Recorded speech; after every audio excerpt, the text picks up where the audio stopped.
Madam Speaker, President Putin and the Russian Federation are committing war crimes and crimes against humanity in Ukraine. Reports from Bucha last weekend of dead Ukrainian civilians with their hands bound behind their back and others buried in makeshift pits have shocked the world. And these war crimes in Bucha are not all of it. We've seen numerous credible reports of Russia deliberately attacking civilians in other parts of Ukraine. The UN has officially confirmed thousands of civilian casualties, and no doubt the unofficial number is much higher. There are other atrocities as well. The Russian military has deliberately destroyed hospitals, schools, and apartment buildings. They've targeted Mariupol, a Mariupol theater full of civilians that was clearly marked visible from the air with the Russian word for children. The UN Office of the High Commissioner for Human Rights has concluded Russia deliberately attacked the Mariupol maternity hospital. And beyond these war crimes, day by day, week by week, for the last 5 weeks, we have been barraged by countless photographs, videos, and reports detailing Russia's indiscriminate shelling of civilian areas. Major Ukrainian cities are being leveled to the ground. In Mariupol, once home to some 500,000 people, is now 90% destroyed. In Kharkiv, a city once home to 1.4 million Ukrainians, some 600 buildings have been destroyed. And the list goes on. The data and images have come so fast and furious in the last 5 weeks, it is hard to process all of it. But one thing is abundantly clear.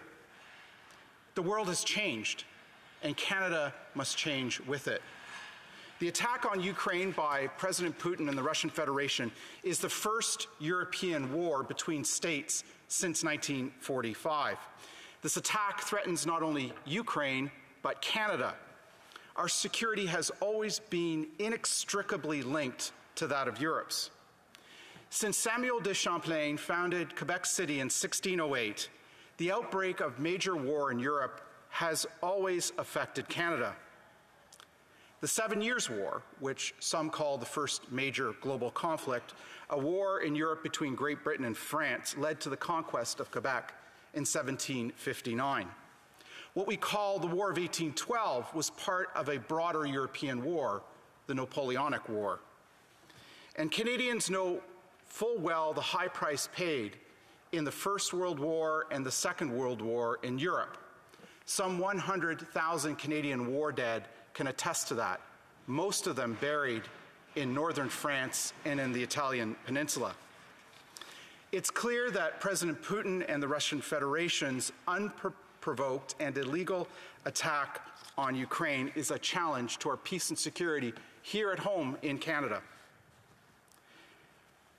This attack also threatens Canada in a second way, because it comes on the heels of an autocratic pact between the Russian Federation and the People's Republic of China, which threatens the rules-based order that has existed since 1945, an order that Canada was instrumental in establishing, an order that has ensured the longest period of relative peace and prosperity in modern times, an order that, if successfully challenged by the Russian Federation and the People's Republic of China, threatens our peace and security here at home and that of 38 million Canadians here at home. President Putin and President Xi's autocratic pact was signed just ahead of the invasion of Ukraine on February 4th of this year. It declared each other's support for their respective positions on Ukraine and Taiwan. And it stated that there are, quote, no forbidden areas and, quote, no limits between China and Russia. It is the most detailed and assertive alliance between the Russian Federation and the People's Republic of China ever. And it is a challenge to the international order that has existed since 1945. And it threatens our peace and security here at home. Madam Speaker, the world has changed, and Canada must change with it. The events of the last decade make clear something else.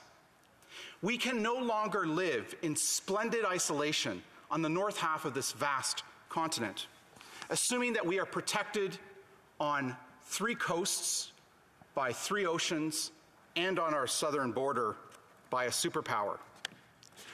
It is true that since the founding of Quebec in 1608, we have lived under the protection of one empire or another for over 400 years.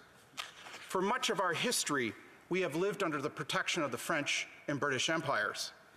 When the French Empire fell in North America on the north half of this continent in 1759, the Royal Navy and the British Empire provided protection until August 1940. In that month, during the early dark days of another war, a Canada-US Defense Pact was signed in upstate New York, in Ogdensburg, New York, that set in place the protection that we have enjoyed since 1940. And since then, we have lived under Pax Americana, but no longer.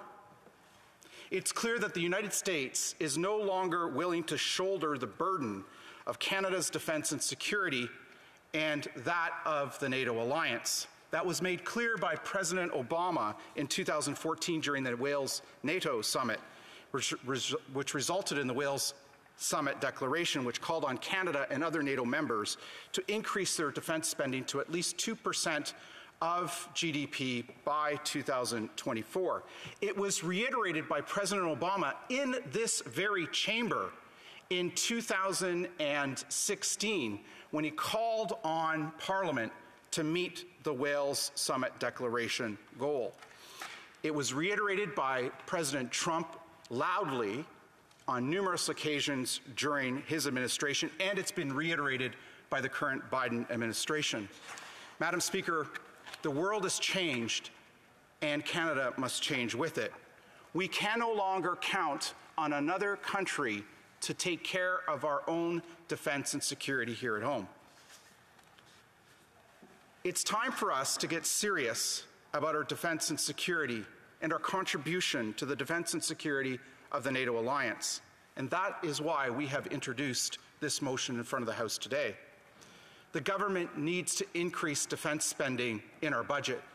There is no priority more important to any government of Canada than the safety and security of some 38 million Canadians living here at home.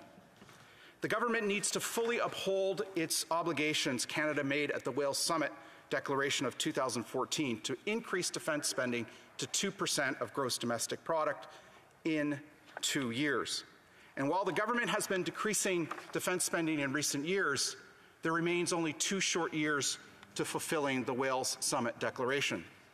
Madam Speaker, let me close by saying this. In fulfilling our obligation to the NATO alliance, we can not only contribute to the defense of Europe, but to our own defense and security here at home. Canada, like Ukraine, shares a border region with Russia, the Arctic Ocean. Russia considers the Arctic region its most important theater. It has spent considerable resources to strengthen its capabilities in the Arctic. And it's time that we took Canada's Arctic defense and security seriously. We need to modernize NORAD's early warning system. We need to fix our broken military procurement system and acquire new equipment for the Canadian military, as well as additional equipment for Ukraine's military. We need to accelerate the national shipbuilding program. We need to purchase the F-35 jets.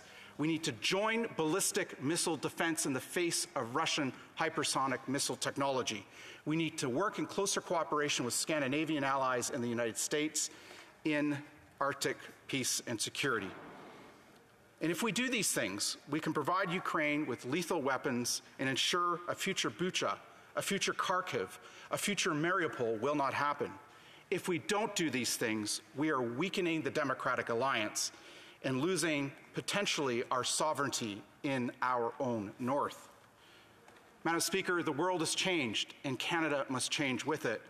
And if we rise to the task, like previous generations of Canadians, we can strengthen both our democracy here at home and abroad, and ensure that our children can continue to live in peace and security.